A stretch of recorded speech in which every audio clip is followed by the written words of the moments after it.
Okay. And I need volunteers. I need like 40 plus cars.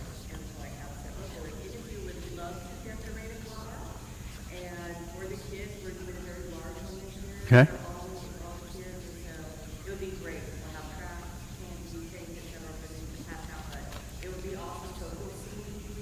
Okay. And then I would really appreciate it. I'm always trying to do a copy of my friend. Good.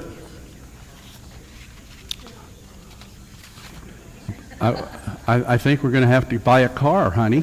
Apparently we've been signed up. My truck, it's got a big trunk. Okay. Yeah, thanks. I appreciate you doing that, Teresa. See her if you'd like to help out. That'll be, of course, the 31st of October. Okay, good. All right, that's a big area impact event all around. Kids from the whole neighborhood come over for that. It's a lot of fun.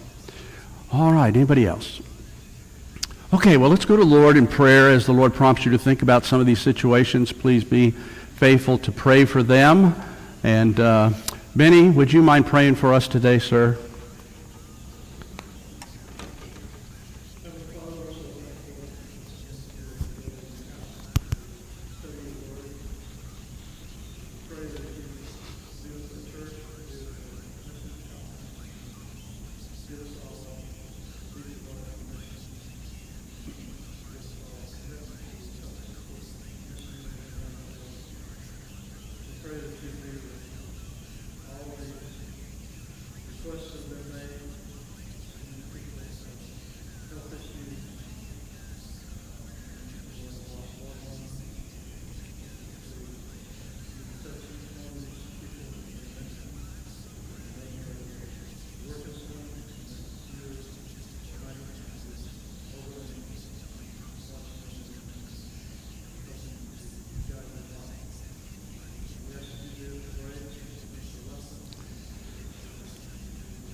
Amen. Thank you so much.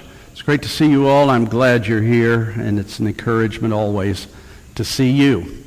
All right, if you'll turn in your Bibles to Numbers chapter 13, we are going to be studying, ongoing study in the book of Numbers, and very interesting text that we will be dealing with today. If I mentioned some Bible names, see if you can tell me who these people are going by their other names. Okay? That was a terrible way to ask that question, but if I said Hadassah, okay, Esther, right? Her Hebrew name was Hadassah, but her Persian name was Esther, Queen Esther. How many of you saw Queen Esther down at Sights and Sound? Oh, wow. Well, that was the wrong question to ask. All of you knew who Hadassah was, but thank you for Denise for leading out on that, okay? If I said the name Belteshazzar, who is Belteshazzar? Daniel. Yeah, good. Daniel. You all know Shadrach, Meshach, and Abednego. That is their Babylonian names. What are their Hebrew names? Yes, Grace got it. Mishael, Azariah, Hananiah, Mishael, Azariah, right? Those are the Hebrew names. Most of us know them by their Babylonian names, Shadrach, Meshach, and Abednego. So when you see Shadrach Jennings, his name is pagan. It's pagan. Who is like Aku is. I don't know what it is. Zaphnath Paneah. Yes, Joseph. We all know him as Jacob's son Joseph, but when he went to Egypt, they gave him an Egyptian name, Zaphnath Paneah. Okay? Osha.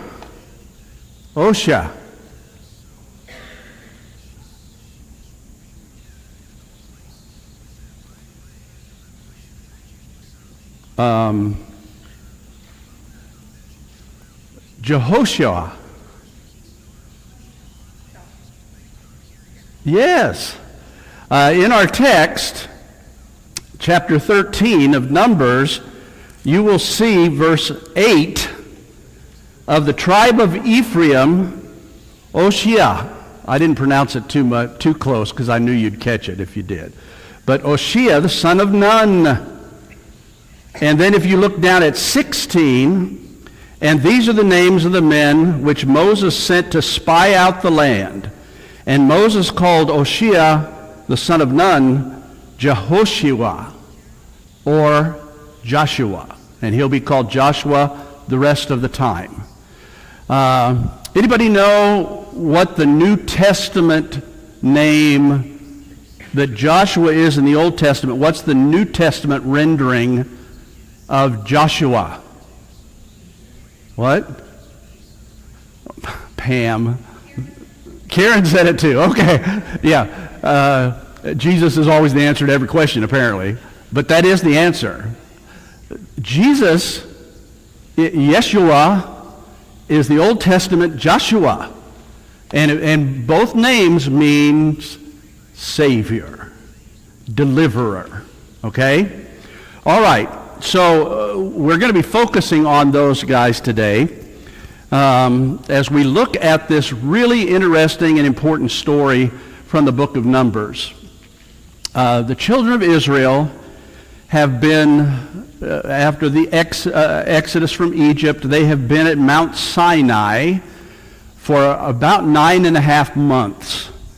Moses has gone on Mount Sinai. He has received the law from God during that almost close to a year period. By the amount of time that it took for them to get to Sinai, the time that they're at Sinai, and the time they take to get up to where they're going to be in our story is really close to a year. All right? But Moses has, under the Lord's guidance, brought them to this point, and God is one that has instructed him to surveil the land, to spy it out, figure out what is our best approach as we're on the verge of conquest. All right? Have you ever started to tackle a project and you thought, well, I don't think this is going to be that hard? And it turns into a big job, right? I'm sure we could, I was talking to Hawk earlier. He's in the middle of something that's been lingering for a while. Talked to Jess earlier. He and Rick Taylor tore out some cabinets yesterday, and it inevitably, those kinds of home improvement things turn into bigger jobs than you think they're going to be. Well, all of us could come up with quick responses to something that you thought would be an easy task, and it turned into something much more difficult. That's the situation we're facing here as Joshua chooses 12 men. How did he pick them? How were the 12 chosen? They represented each of the 12 tribes, okay? By the way, we know, most of us know the end of the story, the two that are going to come out with a good report. Caleb, what tribe was Caleb from? Okay, Judah, good. Question?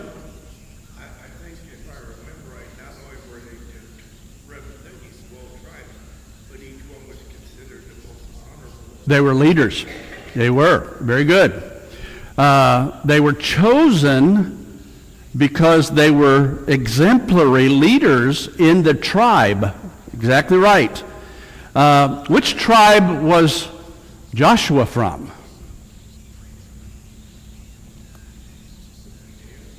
No, good guess. Ephraim. Yeah, Ephraim. Which is interesting because Judah, the tribe of Judah, is going to end up being one of the most important tribes. It's going to be the tribe in the south where Jerusalem will be in the kingdom period. And so Joshua representing the tribe, or Caleb representing the tribe of Judah, is going to be one of the most important tribes, as it turns out. And Ephraim is actually going to be another name for Israel in the north. The 10 tribes are sometimes, most of the time we call them Israel in the north, right? But Ephraim also is a reference to the 10 tribes in the north. So a couple of the more significant tribes are going to be honored, and it starts right here with their choice of who will be their representative with these 12 spies. Okay. Do you find it easier in your life or harder? Is it easier for you to get caught up in talking about negative things? Not everybody's that way, but boy, most of us have a propensity to drift into conversation, talk that sometimes is more negative. It's a lot easier to find fault and get involved in talking about that kind of thing than it is to be an encourager or be positive and optimistic. And that's going to be part of our story here. There's going to be a whole bunch of the group that are going to see all of the opportunities, but they're going to camp on the negatives, on the obstacles, the things that they think are just too big for us to accomplish. A couple of these people are going to come back with a good report. They're going to be positive. They're going to say, yes, we absolutely can do this because of God. But yet the vast majority of the people are going to be persuaded by those that are negative. All right? So I think many of you understand the context that we're talking about. We're going to dig down a little bit into it. But it's easy. It can be easy to sometimes be in disobedience because we just fail to remember God's gifts. We can fall into a trap of failure, negativism, when we forget God's gifts that he has given. So let's just look at this starting in verse 17. I'm going to read a few verses talking about each of us being careful not to fall into the trap of being around negative people or negative discussions that would end up pulling you down rather than edifying you. Because it's so easy to fall into that trap. Okay, verse 17, I want us to look at God's instructions that he gives Moses related to this situation. Verse 17, and Moses sent them to spy out the land of Canaan. So they've moved all the way up to Kirjath Arba. That's the city there that is mentioned. It's right on the border of Canaan. And Moses is to pick out these spies. That's why we call them spies, because they're to spy out the land. They're going to be able to go in and take inventory of everything they see. They're going to surveil the land to see what's this going to take for us. And we really need to evaluate how strong are they? What is it like over there? Keep in mind, it's likely that none of these people, out of the 1.5 million perhaps, or maybe 2 million Jewish people that have come out in the exile, there's nothing said that anyone has ever been to Canaan. So they don't know. And so God says, send them to spy out the land of Canaan and say to them, get you up this way southward, go up into the mountain, and see the land, what it is, and the people that dwelleth therein, whether they be strong or weak, few or many, and what the land is that they dwell in, whether it be good or bad, and what cities they be that they dwell in, whether they in tents or in strongholds, and what the land is, whether it be fat or lean, whether there be wood therein or not, and be ye of good courage, and bring of the fruit of the land. Now the time was the time of the first ripe grapes. Okay. So the first ripe grapes, that last statement, would probably be fully developed vineyards. The grape clusters would be ripening in the late summer, early fall. Okay, so that's kind of the timeline where the spies go in. How long are they going to go in to look at things? Does anybody remember how many days? Somebody say it? Okay, good. Yeah, 40 days is going to be the amount of time. But he instructs them to go all the way from the south, enter in here at the border in the south, which means they're going into the Negev, the southern desert.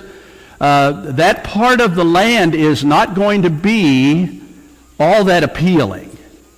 Now, it's going to be good for shepherding and for sheep, but it is not really good for crops. So their initial foray into this land that has been promised to them for all these generations.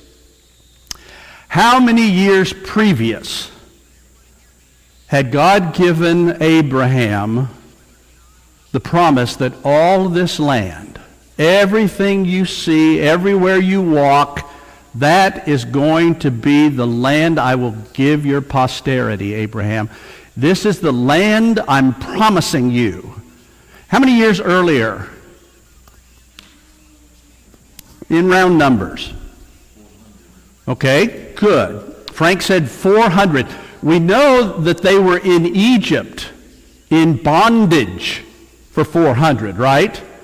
But if you add Jacob's life before he goes down to Egypt, if you add Isaac's life before the children of Israel start growing as a nation, we're well over 500 years previous. Abraham had been promised, this is the land, Abraham, that I'm going to give you and to your descendants. And that's why the people referred to this as the promised land.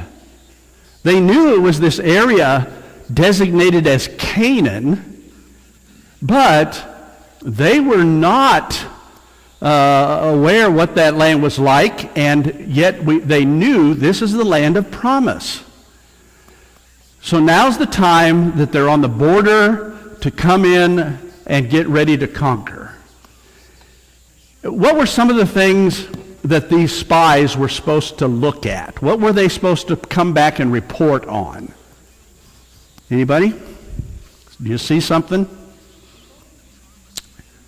Supposed to find out about the people? Are there, I'll get to that, you're good. But yeah, are there a lot of people? Are there just a few people? Do they live in tents? Or do they have strong fortified cities? Right? Okay, good. Yeah, Hawk mentioned, find out about the productivity of the land, the crops. What's it like? Very good. What else do you see? Okay, again, these cities, verify whether they're just villages, maybe not very well fortified, or are there strong walled cities, fortified cities? Good. Okay, yep. Find out how productive the land is. They have been traveling all this time in the wilderness. I mean, a whole year now heading in this direction. But they've been talking about this land that God has promised them as a land flowing what? With milk and honey. They're going to find out, is it really that productive? with the crops, with the honey, the milk. Yes, one more thing. One of their things they wouldn't want to check out is if there's military, and so how hefty are they? Yeah, how many people, not just are there few or many people, but are they strong militarily? Okay, so that is the task. And these 12 guys do go in, and they start in the south. And those of you that are in the room that have been in some of these areas, you know that they come into the area, and it's going to name some of the places they go in the next verses here. But it's going to start again in the southern Negev, which is not all that attractive. They might be looking at that. However, as they move into the Negev, this is going to be an improvement over where they have been in the Sinai Peninsula for a year. The Sinai is so inhospitable and hot and arid. I mean, that's why God's having to give them water out of rocks and manna from the sky every day, because there's not much going on crop-wise in the Sinai. The Negev is a step above that, but it's still pretty much desert, rocky territory. They're going to move up from the south, go in, they're entering southward into the southern part, and they're going to go up. And as we're going to see, they're going to go all the way from the southernmost part to the northernmost part of Canaan. They're going to see it all in these 40 days. They're going to walk about 300 miles total. They're going to go up 150 miles to the northernmost part. They're going to come back down, and as one of their last things they're going to bring is some of the produce to show how good this land is. All right? So God gives the instructions, and they initiate this thing. These 12 guys go in. All right, you're one of the 12. You're one of the spies. What are you feeling like on this task?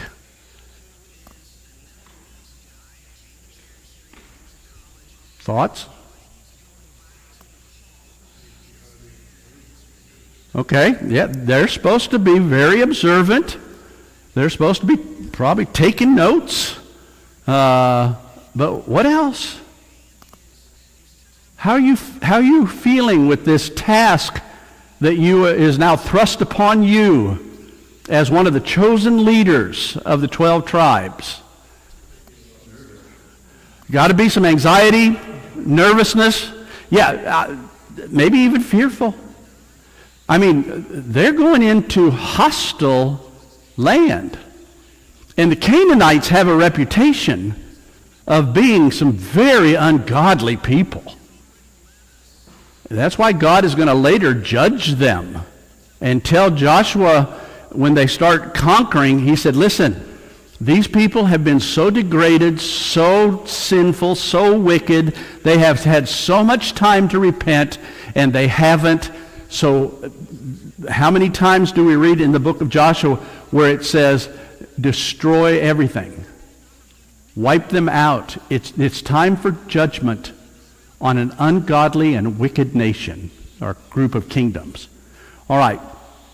But that's the land these guys are going into. Never having seen it, never having been there.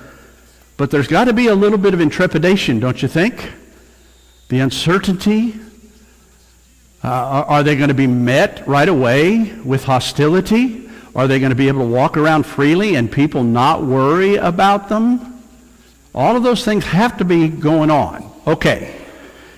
So I want us to see this next gift that was given by God, their provision, God's provision for the people, but yet they're going to see that as not good enough. All right? Notice the next few verses, 21 through 25. So they went up and searched the land from the wilderness of Zin to Rehob. And that would be the southernmost place, the first wilderness that they're kind of entering into. And Rehob would be all the way to the north, up where Dan will later settle. as men come to Hamath. Hamath is actually on the border of Syria. So that's how far north they're going to go. And they ascended by the south and came up to Hebron, where Ahiman, Shishai, and Talmai, the children of Anak, were. Now Hebron was built 7 years before Zoan in Egypt. Okay, all that's saying is Zoan in Egypt had been there for a long, long time. So has Hebron been there as a city, and it's always been a Canaanite city.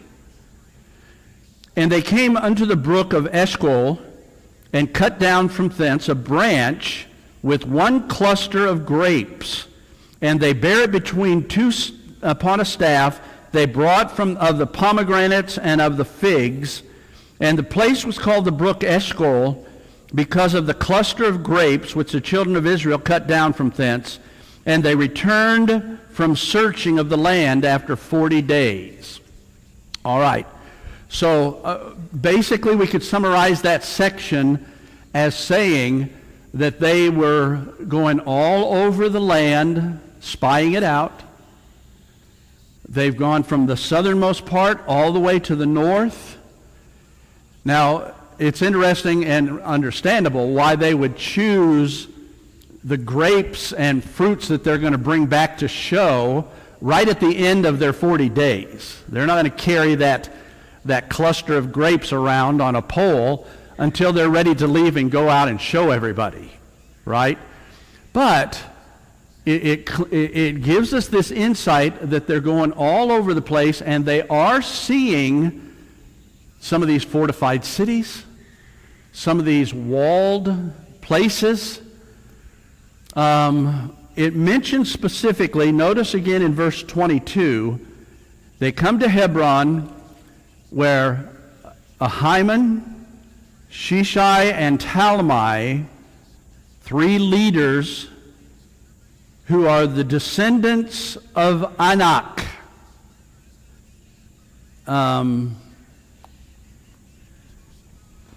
Anybody know anything about the Anakim? The descendants of Anak? Okay, yes, good. Large, tall people. Anak, the name itself means long neck, which would kind of just indicate this superior size. I mean, in other places, the name Anak, the children of Anak, are mentioned over 30 times in the Old Testament. And in some of those instances, it's actually translated giants. Okay? These were especially tall and seemingly large, probably military people. And that's going to be part of the report that's going to come, is they're really, really big and powerful. Okay?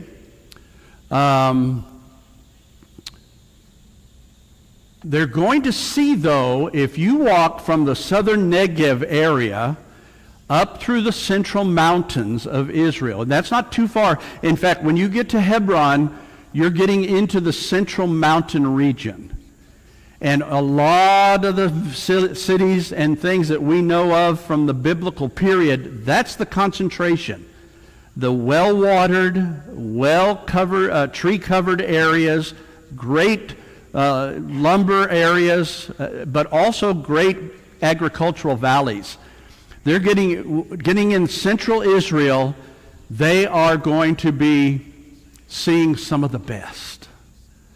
They're going to be seeing places that will be important in biblical history, like Bethlehem, Jerusalem, Samaria, Jericho. They're going to see all of these different places, and yet it's giving them a very good indoctrination to how good it is. Those of us who have been in Israel and seeing how God in these last days is allowing it to blossom like a rose. Even the Negev, the southern Negev, is just amazing how the Israelis have been able to take water from the Mediterranean Sea, desalinate it, take out minerals that would be harmful, and use it for irrigation purposes. The whole desert is indeed blossoming like the rose, like it says in the book of Joel about the last days. It's being fulfilled. But a lot of that was already there at the time of these guys studying it, walking around, checking it out. The 12 that are having to come back and give a report, they had to have seen some wonderful things, some things that would have excited them, some things that would have confirmed everything that they've always heard from God about it being a land flowing with milk and honey. This is a good land. A lot of it is going to be extremely beneficial and profitable. All right? So God has given them this assurance of the provision. It's there.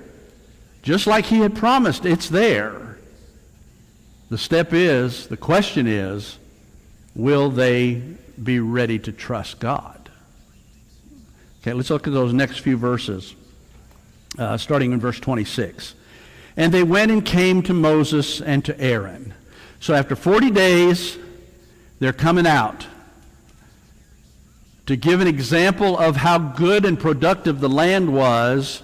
What did we already read that they're bringing out with them?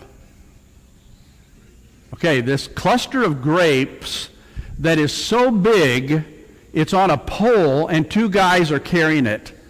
All around Israel, when you see see carvings and motifs that they have carved into limestone, or one of the very featured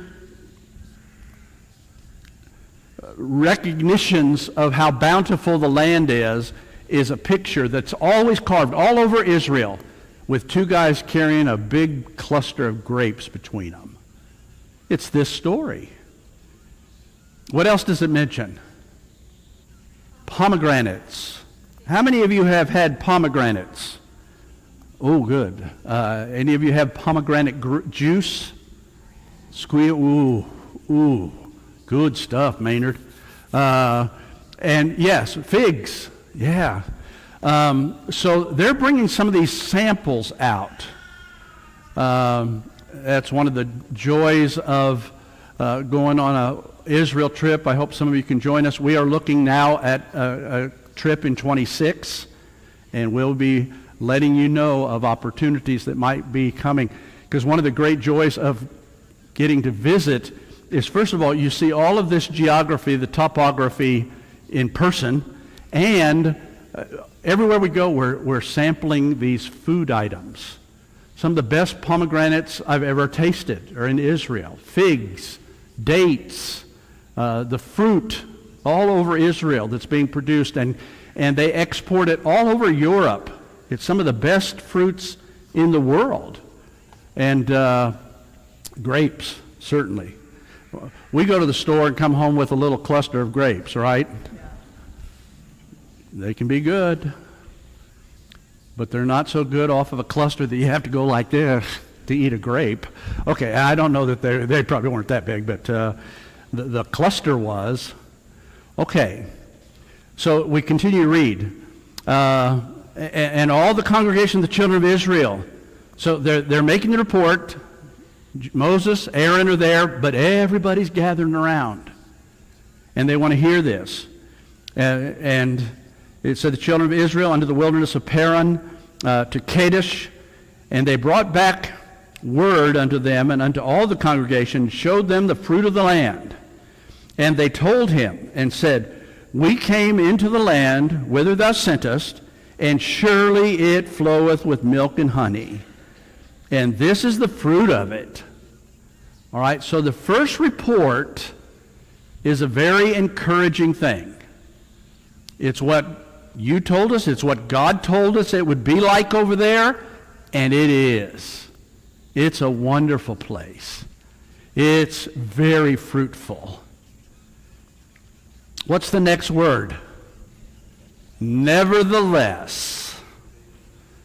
That's a long word for but. Okay, so they start with a positive statement, but what they're going to report on the negative side is so much more overwhelming and fearful. Notice what they say. Nevertheless, verse 28, the people be strong that dwell in the land, and the cities are walled and very great. And moreover, we saw the children of Anak there.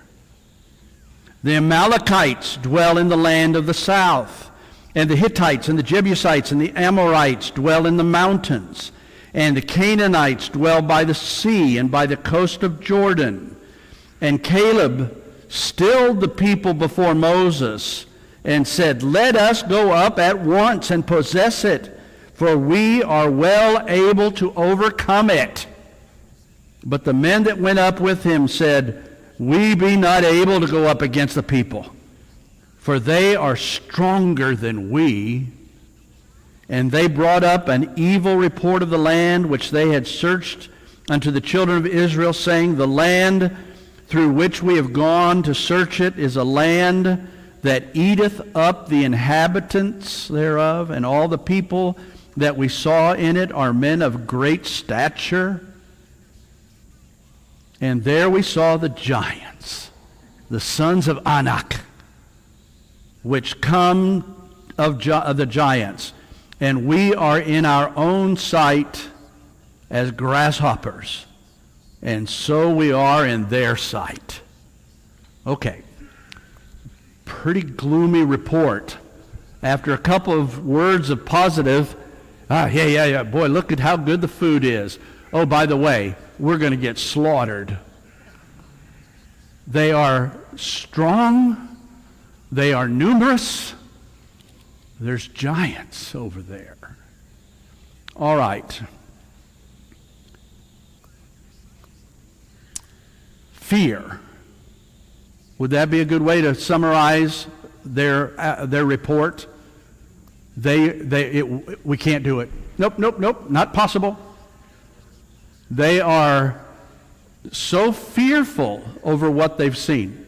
Now listen, tell me the year of time that has led up to this excursion to check out the land. What have they experienced from God? Say what, Connie? Okay, absolutely. They've seen God take care of them, providing water in the desert twice. I mean, certainly at Mamre, he's thrown a branch in the water, and all of a sudden it's totally sweet water. They can drink it where it was poisoned. Then he hits the rock, and water gushes out enough for them to live by that water for almost a year. Good. What else did I hear? Yes, April. Yes. We talked about it in our last lesson, right? How could you not have confidence in a God who reveals himself every day in a cloud by day and a pillar of fire by night? Come on now. That should have given somebody a little bit of optimism that their God was very present and very capable. Good. Dan.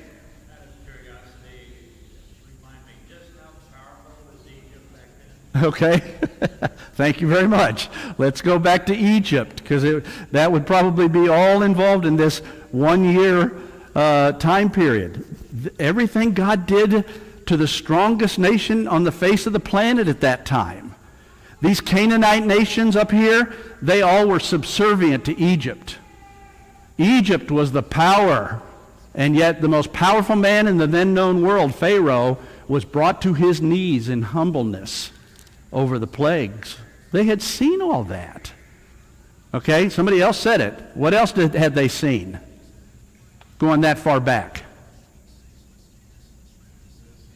Thank you.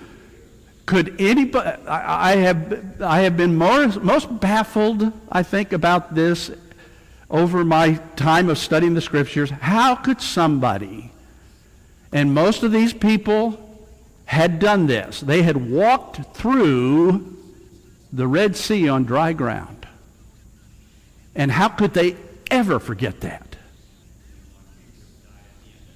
Yes, the other part of the miracle, the water comes back and destroys Pharaoh's armies. But I say it, and it's just like our human nature, isn't it? At the Red Sea, they're shouting. 3 days later at Marah, the bitter water, they're doubting.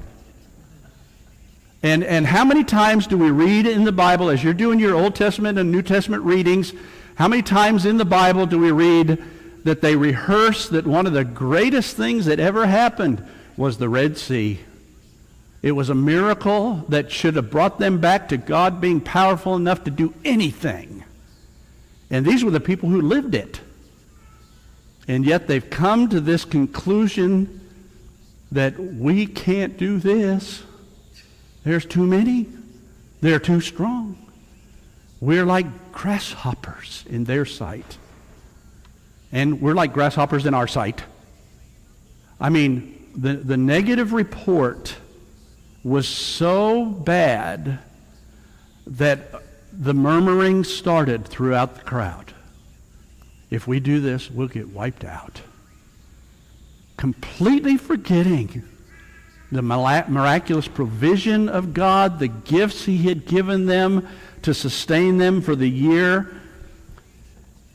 And so we're going to have to wrap this up. But the point is, folks, listen, it's so easy to just buy into the naysayers.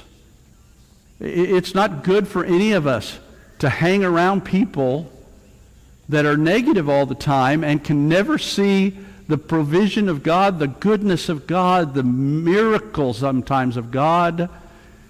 Yes, it's a burden when we go through health struggles or praying for people we love going through health struggles. I know that can be a heavy weight. But these people got to the point where they were just totally fearful. Giants over there. Huge cities. We don't have a prayer. But they've forgotten who God was. And ultimately God's going to say, okay, since all of you have voted, and this is a good example of majority not always voting for the right thing, but he said they went over there for 40 days. You know what? 1 year for every day. You're going to wander around for 40 years until everybody that voted we can't do it is going to die in the wilderness. And it's really interesting. When you go over to chapter 14 in Numbers, it actually says that the 10 spies that reported badly, all of them died in a plague that's about to come up. God's going to send a plague to judge them. And all 10 of the bad spies are going to die. And only 2 people are even going to live through the 40 years of wilderness, including Moses and Aaron. They're going to die in that 40-year period. Moses lives right up to the end of it. And then God says, I'll take care of Moses. I'll bury him. Don't want you guys to turn him into a shrine somewhere. But Caleb and Joshua are the only 2 that survived through the 40 years that were 20 and older at the time of God's judgment being enacted. And yet both of them end up being leaders in the conquest, and they do exactly what they knew would happen. God would do it. And 40 years they wasted rather than trusted. Okay, one final thought.